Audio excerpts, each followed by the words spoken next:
Hello students, welcome to my channel. और आज के इस क्लास 12th के सेशन में हम चैप्टर 1 के most important objective questions discuss करेंगे, क्योंकि लास्ट कई सेशन से हम केवल थ्योरी को डिस्कस कर रहे हैं और मैं केवल अपनी तरफ से एक्सप्लेनेशन कर रही हूँ, बट किसी भी तरह के ऑब्जेक्टिव क्वेश्चंस हम डिस्कस नहीं कर रहे हैं। तो नीट के स्टूडेंट्स के लिए मेनली नीट एग्ज़ाम्स के पर्पज़ से ये एवरी चैप्टर के मोस्ट इम्पॉर्टेंट टॉपिक वाइज या चैप्टर वाइज क्वेश्चंस डिस्कस करना अब स्टार्ट करेंगे। क्वेश्चन नंबर 1, अब सीधे सीधे हम क्वेश्चन डिस्कस करना स्टार्ट करते हैं। क्वेश्चन नंबर 1 है, पेनिसिलियम नामक कवक में अलैंगिक जनन मुख्य रूप से किस संरचना द्वारा होता है। यहाँ 4 ऑप्शंस आपको दिख रहे हैं, मुकुलन, विखंडन, कोनिडिया एवं गेम्यूल। करेक्ट आंसर आप याद रखिएगा, सी जो है करेक्ट ऑप्शन है, कोनिडिया। पेनिसिलियम हमेशा जब भी आप याद रखेंगे पेनिसिलियम, तो उसमें अलैंगिक जनन कोनिडिया के द्वारा मुख्य रूप से पाया जाता है। दूसरा पेनिसिलियम आप फिर याद रखिए, एस्कोमाइसिटीज वर्ग के कवक होते हैं। सेकंड क्वेश्चन अपना है प्रकंद का उदाहरण। प्रकंद के उदाहरण के लिए फिर 4 ऑप्शन है आपके पास, अरबी, बी अदरक, सी प्याज और डी आलू। करेक्ट आंसर यहाँ पर आप याद रखिए बी है, अदरक। अदरक आप याद रखिए प्रकंद का उदाहरण है, और प्रकंद आप याद रखिए भूमिगत तने के अंतर्गत आते हैं। थर्ड क्वेश्चन है, समयुग्मक अवस्था के अकशाभिक युग्मक किसमें पाए जाते हैं। जब हम ये पढ़ रहे हैं कि समयुग्मक मोस्ट इम्पॉर्टेंट क्वेश्चन है, आप यहाँ देख भी रहे हैं कि नीट 2013 में या 2013 में ये क्वेश्चन आ चुका है। समयुग्मक अवस्था के अकशाभिक युग्मक, अकशाभिक मतलब युग्मक कैसे हैं, नॉन मोटाइल है, उनमें चलन नहीं है, तो अचलनशील भी आता है कभी कभी, यहाँ पे पाए जाते हैं। 4 ऑप्शन से क्लेमाइडोमोनास, पायरोगायरा, वॉल्वॉक्स और फ्यूकस। यहाँ पर आप करेक्ट आंसर याद रखिएगा, इन 4 ऑप्शंस में से समयुग्मकी और अचल युग्मक आपको कहाँ पे मिलेंगे, स्पाइरोगायरा में। तो स्पाइरोगायरा करेक्ट आंसर है इसका, और मोस्ट इम्पॉर्टेंट क्वेश्चन है, तो इसको आप कहीं सेपरेटली भी अपनी बुक्स में लिख के रख सकते हैं। अब हम आते हैं क्वेश्चन नंबर 4 की तरफ। क्वेश्चन नंबर 4 है हमारा, आनुवंशिक पुनर्संयोजन का कारण है। क्वेश्चन फिर से रिपीट कर रहे हैं, आनुवंशिक पुनर्संयोजन का कारण है। ऑप्शन ए निषेचन और अर्धसूत्रण, ऑप्शन बी अर्धसूत्रण कोशिका विभाजन, ऑप्शन सी निषेचन और सूत्री विभाजन, डी उपरोक्त में से कोई नहीं। आनुवंशिक पुनर्संयोजन, पुनर्संयोजन का अर्थ होता है कि 2 विभिन्न प्रकार के डीएनए अथवा आनुवंशिक पदार्थ पुनः संयोजित होते हैं। तो यह प्रक्रिया केवल और केवल उसी अवस्था में पॉसिबल है जब निषेचन की प्रक्रिया के साथ साथ अर्धसूत्रण की प्रक्रिया पाई जाती है। तो क्वेश्चन नंबर 4 के लिए करेक्ट आंसर आप सभी स्टूडेंट्स याद रखिए, ए है निषेचन और अर्धसूत्रण। अभी हम 5th क्वेश्चन पढ़ते हैं। बगैर निषेचन या बिना निषेचन हुए अंड का भ्रूण में परिवर्धन कहलाता है। ये लास्ट ईयर ही नीट में क्वेश्चन आ चुका है 2019 में। बिना निषेचन हुए अंड का भ्रूण में परिवर्धन, ए अनिषेक फलन, बी द्विनिषेचन, सी अनिषेक जनन, डी बहुभ्रूणता। ये सब हम वैसे भी पढ़ चुके हैं। जो स्टूडेंट्स नए हैं चैनल में, उनको मैं कहूँगी कि ये 1st 2nd चैप्टर्स अपने कंप्लीट हो चुके हैं, तो वो उन टॉपिक्स को एक बार रीड कर सकते हैं या समझ सकते हैं। आंसर आप याद रखें, यहाँ पे क्या है अपना करेक्ट आंसर है सी अनिषेक जनन। अनिषेक फलन में कन्फ्यूजन मत रखिएगा, क्योंकि अनिषेक फलन जो है वो बगैर निषेचन के फलों के निर्माण की प्रक्रिया कहलाता है। अब हम आते हैं क्वेश्चन नंबर 6 की तरफ। क्वेश्चन नंबर 6 है, गेम्यूल के निर्माण द्वारा अलैंगिक जनन होता है। ए अमीबा में, बी स्पंज में, सी फीताकृमि में, डी स्तनधारियों में। तो मुझे लग रहा है कि अधिकांश बच्चों को इसका आंसर याद होगा। स्पंज में आप याद रखिए, गेम्यूल के निर्माण के द्वारा ही अलैंगिक जनन पाया जाता है। दूसरा, स्पंज हम किन जीवों को कह रहे हैं, जो पोरीफेरा जगत के जीव होते हैं, वो हमारे स्पंज के अंतर्गत आते हैं। अब हम आते हैं अपने क्वेश्चन नंबर 7 की तरफ। क्वेश्चन नंबर 7 है, क्लोन शब्द का अर्थ है। अगेन इम्पॉर्टेंट क्वेश्चन है। ऑप्शन 4 आपको अपीयर हो रहे हैं।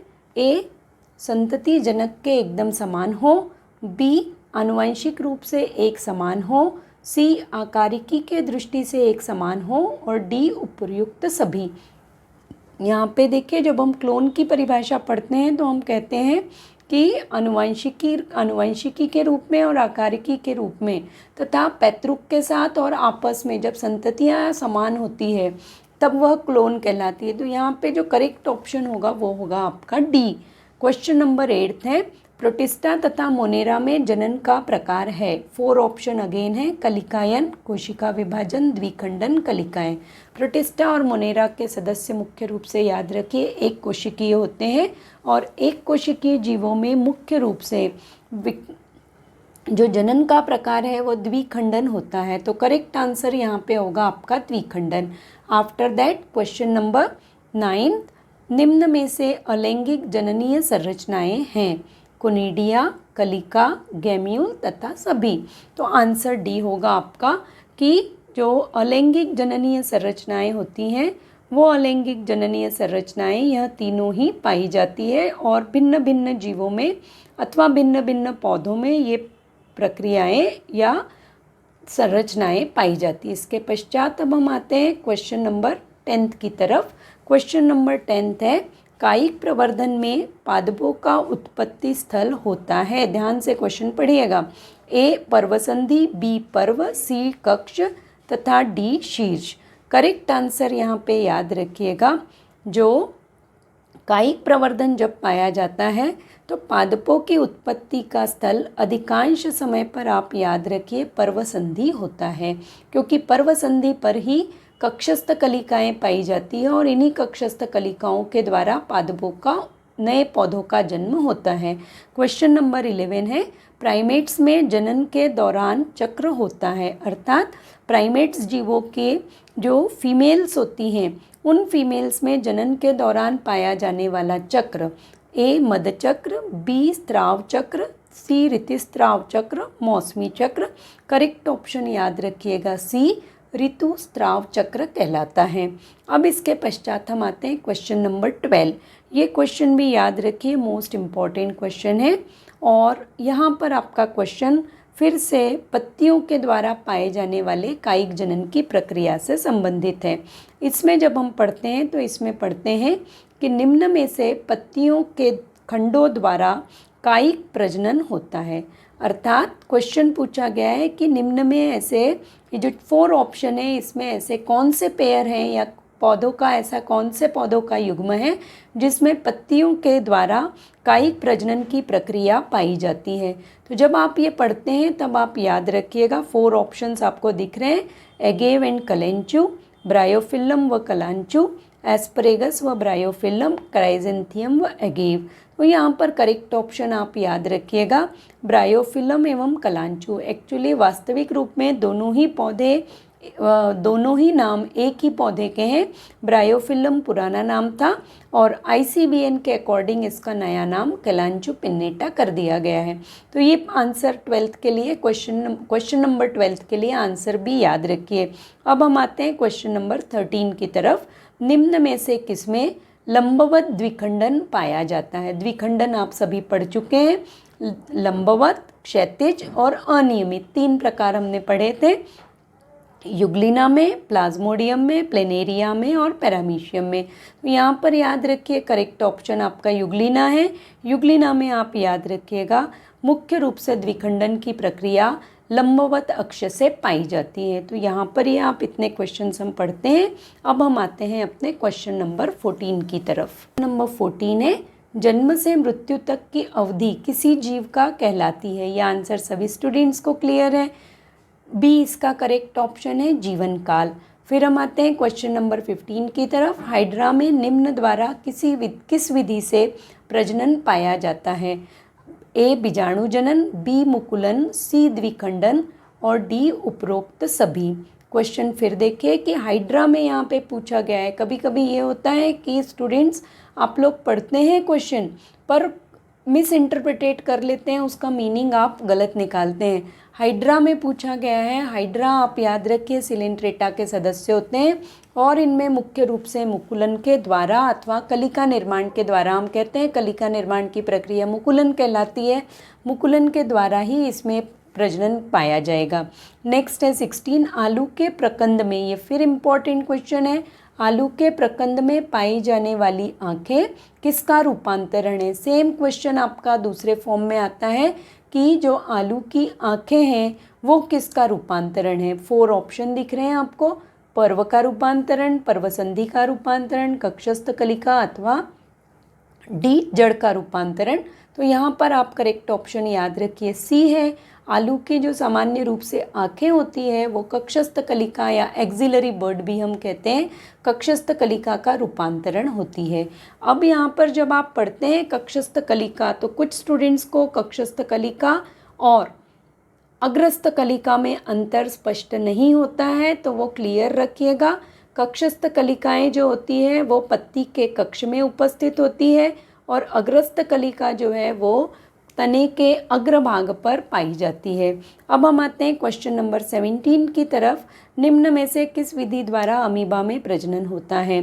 द्विखंडन, द्विखंडन व बहुखंडन, संयुग्मन और बहुखंडन केवल। बी ऑप्शन याद रखिएगा। अधिकांशतः कभी कभी बच्चे द्विखंडन में लगाते हैं केवल टिक, बट आप याद रखिए अमीबा में आप पढ़ चुके हैं द्विखंडन के साथ साथ पुटिभवन की प्रक्रिया भी पाई जाती है और पुटिभवन किसके अंतर्गत आता है, बहुखंडन के अंतर्गत। फिर हम आ रहे हैं क्वेश्चन नंबर 18 की तरफ। क्वेश्चन नंबर 18 जब हम पढ़ते हैं तब आप ध्यान रखिए क्वेश्चन नंबर 18 है आपका ईस्ट प्रजनन करता है। तो ईस्ट में देखिए प्रजनन, द्विखंडन, कोशिका विभाजन, कलिका अथवा जूस्पोर, 4 ऑप्शन दिए। इसमें से आप याद रखिए ईस्ट में प्रजनन किसके द्वारा पाया जाएगा, कलिका के द्वारा। फिर हम आते हैं क्वेश्चन नंबर 19 की तरफ। क्वेश्चन नंबर 19 भी आपका इम्पॉर्टेंट है। केले में वर्दी प्रजनन के अंग पूछे गए हैं। केले में वर्दी प्रजनन के अंग आप याद रखिए 4 ऑप्शंस आपको दिख रहे हैं, भूस्तारिका, अपस्थानिक कलिका, प्रकंद तथा कंद।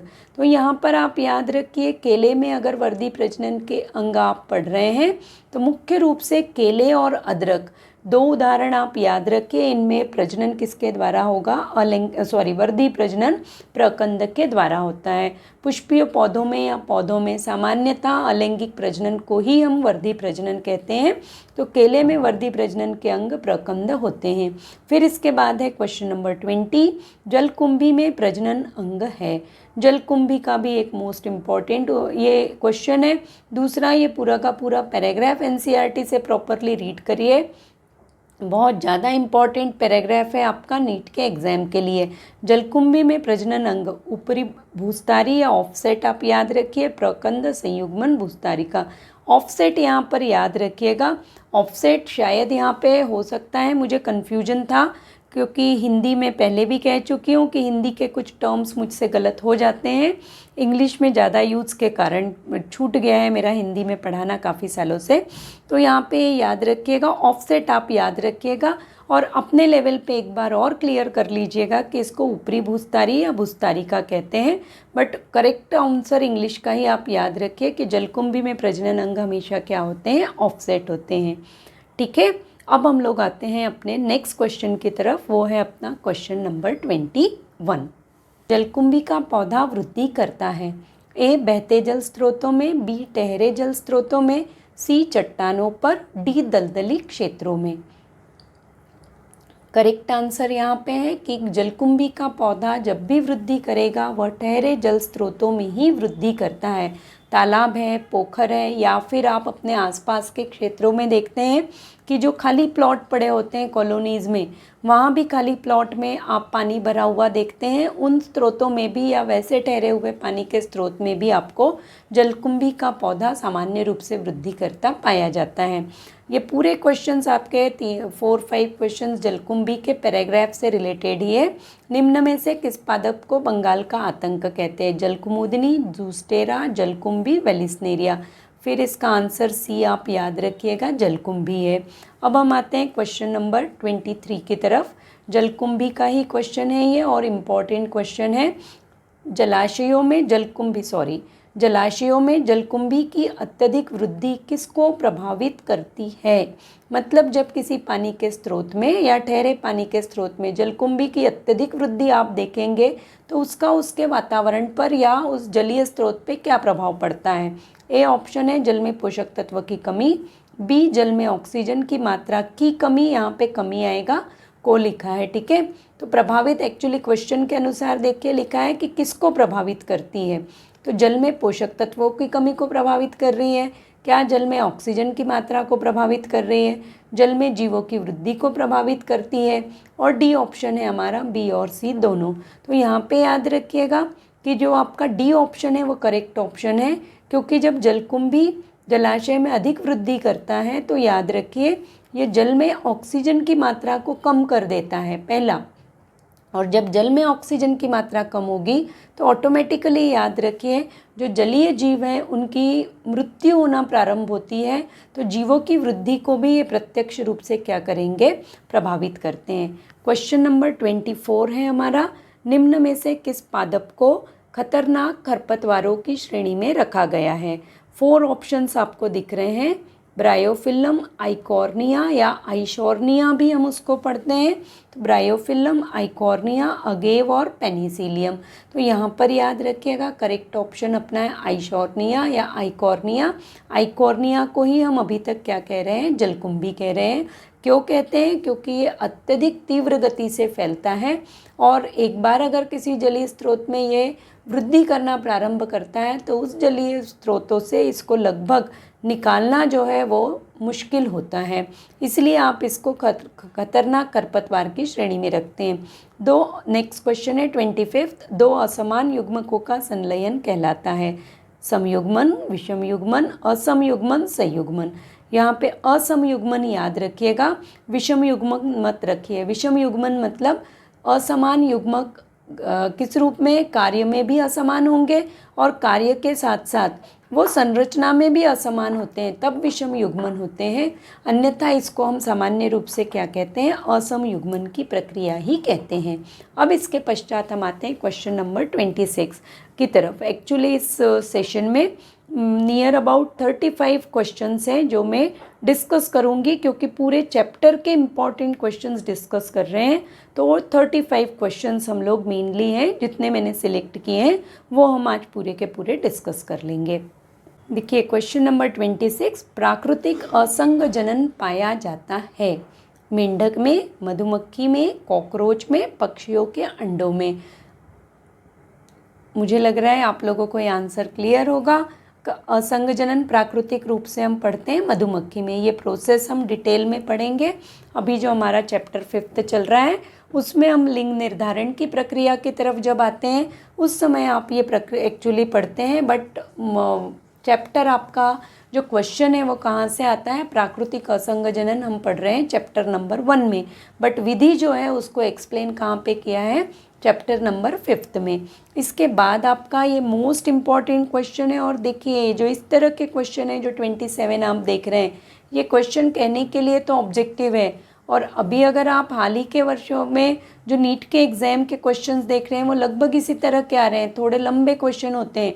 तो जब हम कह रहे हैं कि अपने को बायो थोड़ा स्पीड से कंप्लीट करना है, बट इस टाइप के क्वेश्चंस में आपको स्पीड की तरफ ध्यान नहीं देना है, आपको क्वेश्चन करेक्ट करने पे ध्यान देना है, क्योंकि नीट में नेगेटिव मार्किंग है, और अगर आप बहुत जल्दी करने के इसमें कुछ क्वेश्चंस रॉन्ग करके आते हैं तो इसका मतलब है कि आप अपनी तरफ से सिली मिस्टेक के कारण क्वेश्चंस क्या कर रहे हैं या अपना स्कोर खुद ही कम करेंगे। तो रीडिंग प्रॉपरली करिए और करेक्ट आंसर्स के ऊपर ध्यान दीजिए। बांस के पौधे के लिए सत्य कथन चुनिए।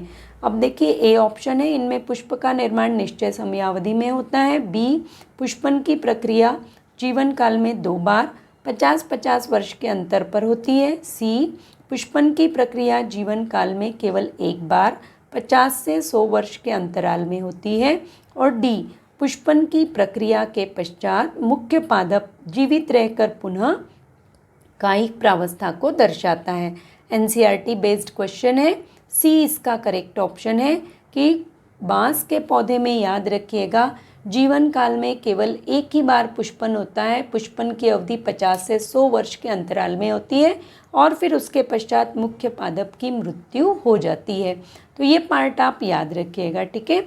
अब इसके बाद हमारे हैं क्वेश्चन नंबर देखिए 28 आपका नीला कुरंजी के पौधे से संबंधित क्वेश्चन है, जिसमें आप पढ़ रहे हैं कि नीला कुरंजी के पुष्पन के कारण निम्न में से किस पहाड़ी क्षेत्र की घाटियाँ नीली हो जाती हैं, ठीक है। केरला, कर्नाटका, तमिलनाडु और सभी सही है। तो ये आप याद रखिए।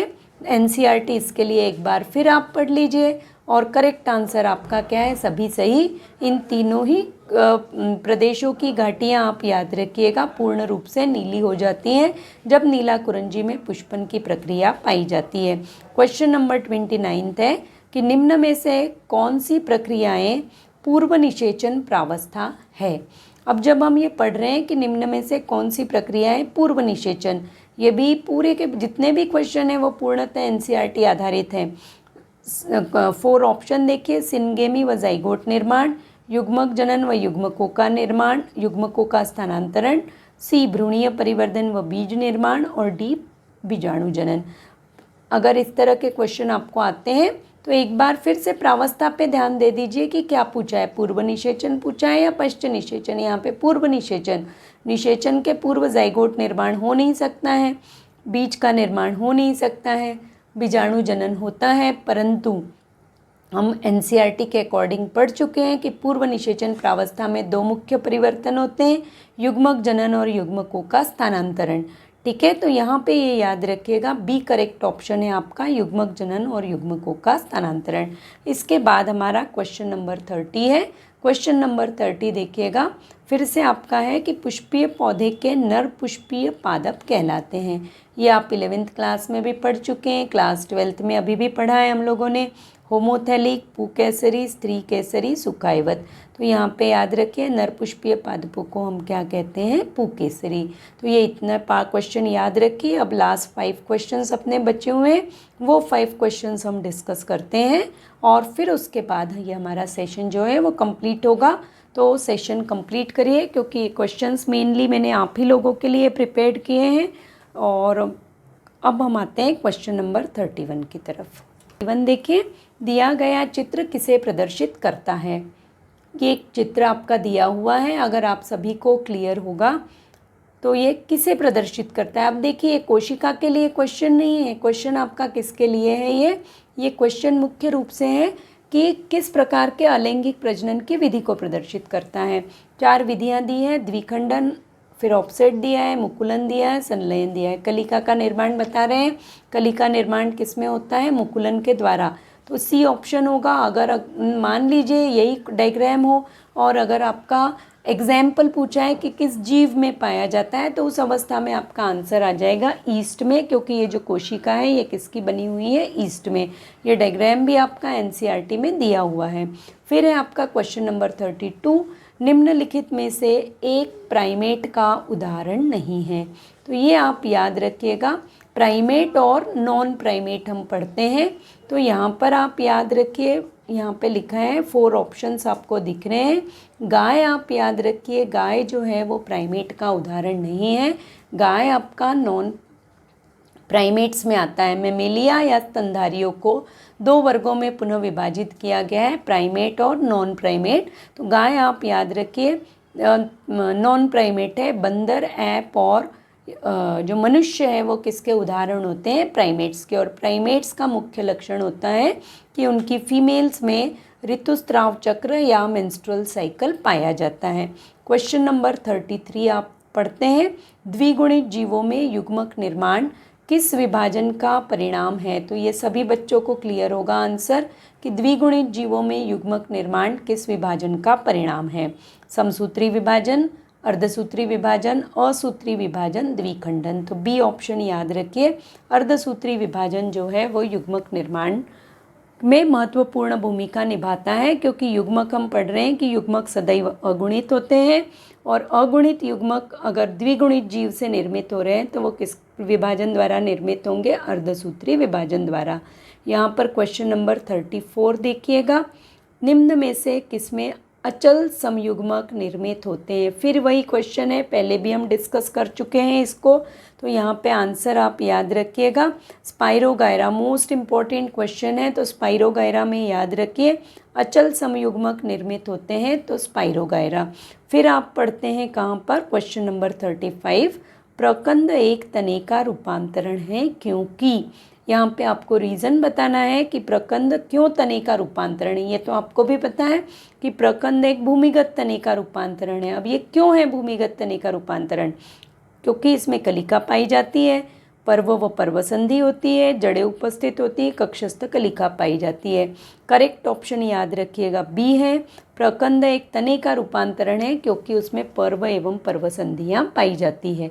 ठीक है, अगर यही क्वेश्चन आपको आलू के लिए आता है या कंद के लिए आता है कि कंद एक तने का रूपांतरण है क्यों, तो उसमें चारों ऑप्शंस यही रहते हैं, पर करेक्ट आंसर आपका कंद के लिए या आलू के लिए क्या चला जाएगा, कक्षस्थ कलिका।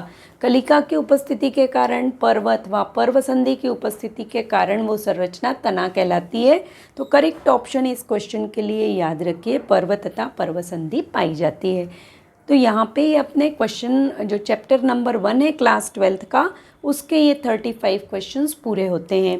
काइंडली मुझे आप स्टूडेंट्स ये बताइएगा कि ये सेशन आपको कैसे लगा, और अगर आप इसी वे में और भी दूसरे चैप्टर्स के और कुछ इम्पॉर्टेंट टॉपिक्स के, चैप्टर ही नहीं कुछ टॉपिक्स इतने इम्पॉर्टेंट है क्लास 12th में भी और 11th में भी, नीट के लिए मेनली, कि उन टॉपिक्स के ही 25-30 क्वेश्चंस बन जाते हैं। तो अगर आप इस तरह से भी क्वेश्चंस पढ़ना चाहते हैं तो इस तरह से भी मैं कुछ सेशंस उन टॉपिक्स के लिए करूँगी, बट उसके लिए आपको मुझे कमेंट बॉक्स में बताना पड़ेगा कि क्या आपको इस तरह के सेशंस भी पसंद आएंगे।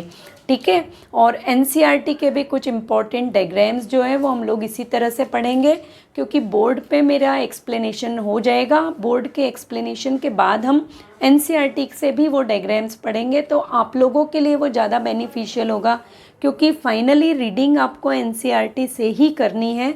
तो वो आपको क्लियर हो जाता है कि एनसीईआरटी का कौन सा पार्ट आपको मुख्य रूप से पढ़ना है, तो वो मुझे क्लियरली बता दीजिए।